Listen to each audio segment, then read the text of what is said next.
بسم اللہ الرحمن الرحیم۔ السلام علیکم۔ آپ دیکھ رہے ہو آل ویڈیو ٹاپک اور میں ہوں نعیم شاہ۔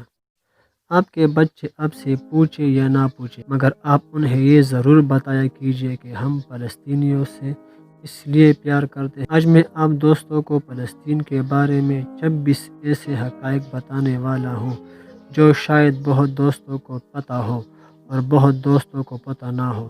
تو شروع کرتے ہیں۔ نمبر 1، فلسطین انبیاء علیہ السلام کا مسکن اور سرزمین رہی ہے۔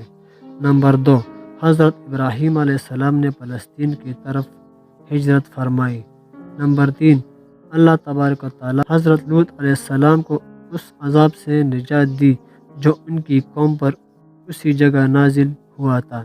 نمبر 4، حضرت داؤد علیہ السلام نے اسی سرزمین پر سکونت رکھی اور یہاں اپنا محراب بھی تعمیر فرمایا۔ نمبر 5، حضرت سلیمان علیہ السلام اسی ملک میں بیٹھ کر ساری دنیا پر حکومت فرمایا کرتے تھے۔ نمبر 6، چونٹیوں کا وہ مشہور قصہ جس میں ایک چونٹی نے اپنے باقی ساتھیوں سے کہا تھا، اے چونٹیوں اپنے بلوں میں گھس جاؤ، یہاں اس ملک میں واقع اسقلان شہر کی وادی میں پیش آیا تھا جس کا نام بعد میں وادی النمل چونٹیوں کی وادی رکھ دیا گیا تھا۔ نمبر 7، حضرت زکریا علیہ السلام کا محراب بھی اسی شہر میں ہے۔ نمبر 8، حضرت موسیٰ علیہ السلام نے اسی ملک کے بارے میں اپنے ساتھیوں سے کہا تھا کہ اس مقدس شہر میں داخل ہو جاؤ۔ انہوں نے اس شہر کو مقدس اور اس شہر کو شرک سے پاک ہونے اور انبیاء علیہ السلام کا مسکن ہونے کی وجہ سے کہا تھا۔ نمبر 9، اس شہر میں کئی معجزات پذیر ہوئے جن میں ایک کنواری بی بی حضرت مریم علیہ السلام کے بطن سے حضرت عیسیٰ علیہ السلام کی پیدائش مبارک بھی ہوئی۔ نمبر 10، حضرت عیسیٰ علیہ السلام کو جب ان کی قوم نے قتل کرنا چاہا تو اللہ تعالیٰ نے انہیں اسی شہر سے آسمان پر اٹھا لیا تھا۔ نمبر 11، پیدائش کے بعد جب عورت اپنی جسمانی کمزوری کی انتہا پر ہوتی ہے، ایسے حالت میں بی بی مریم علیہ السلام کا کھجور کے تنے کو ہلا دینا بھی ایک معجزہ ہے۔ نمبر 12، قیامت کی علامتوں میں سے ایک حضرت عیسیٰ علیہ السلام کا زمین پر واپس تشریف دمشق شہر کے مقام سفید مینار کے پاس ہوگا۔ نمبر 13، اسی شہر کے ہی مقام باب لد پر حضرت عیسیٰ علیہ السلام مسیح دجال کو قتل کرے گا۔ نمبر 14، فلسطین ہی ارض محشر ہے۔ نمبر 15، اسی شہر سے ہی یاجوج و ماجوج کا زمین پر قتل اور فساد کا کام شروع ہوگا۔ نمبر 16، اسی شہر میں ایک واقعہ قصہ طالوت اور جالوت کا بھی ہے۔ نمبر 17، فلسطین کو نماز کی فرضیت کے بعد مسلمانوں کا قبلہ اول ہونے کا اعزاز بھی حاصل ہے۔ ہجرت کے بعد حضرت جبرائیل علیہ السلام دوران نماز ہی حکم ربی سے آقا علیہ السلام کو مسجد اقصی فلسطین سے بیت اللہ کعبہ شریف مکہ مکرمہ کی طرف رخ کر گئے تھے۔ مسجد میں یہ واقعہ پیش آیا۔ وہ مسجد آج بھی مسجد قبلتین کے نام سے جانا جاتا ہے۔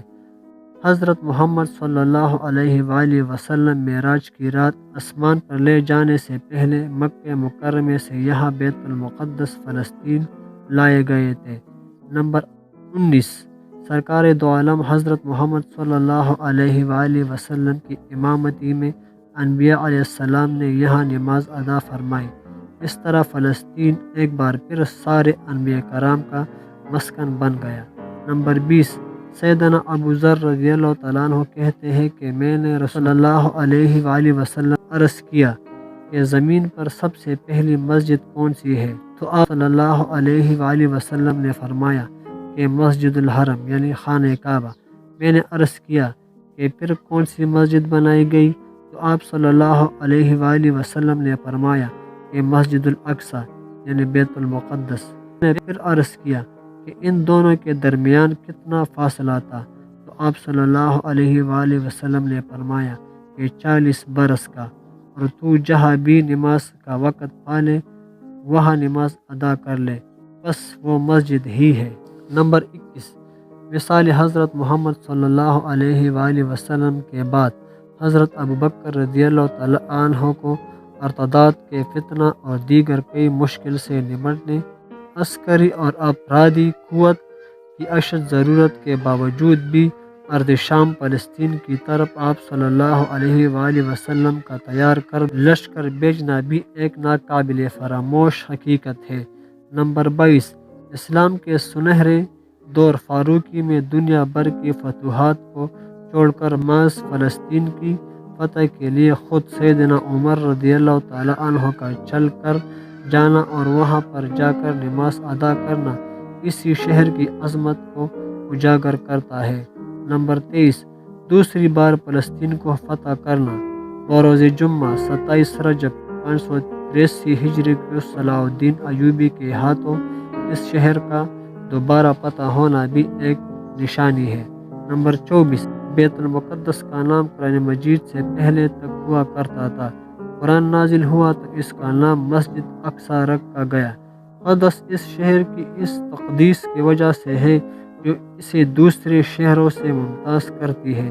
اس شہر کے حصول اور اسے رومیوں کے جبر اور ظلم سے بچانے کے لیے 5000 سے زیادہ صحابہ کرام رضی اللہ تعالیٰ عنہ نے جام شہادت نوش کیا، اور شہادتوں کا یہ باب آج تک بند نہیں ہوا، سلسلہ ابھی تک چل رہا ہے۔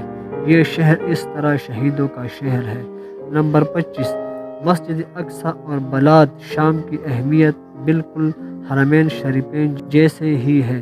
جب قرآن پاک کی یہ آیات والتون والزیتون وطور سینین وہذا البلد الامین نازل ہوئی تو ابن عباس رضی اللہ تعالیٰ عنہ کہتے ہیں کہ ہم نے بلاد شام کو التون انجیر سے، بلاد فلسطین کو الزیتون زیتون سے، اور الطور سینینا کو مصر کے پہاڑوں کو طور جسے پر جا کر حضرت موسیٰ علیہ السلام اللہ پاک سے کلام کیا۔ نمبر 26، فلسطین کی عظمت کا اندازہ اس بات سے بھی لگایا جا سکتا ہے، یہاں پر پڑھے جانے والی نماز کا اجر حرم شریف کے بعد دوسرے نمبر پر ہے۔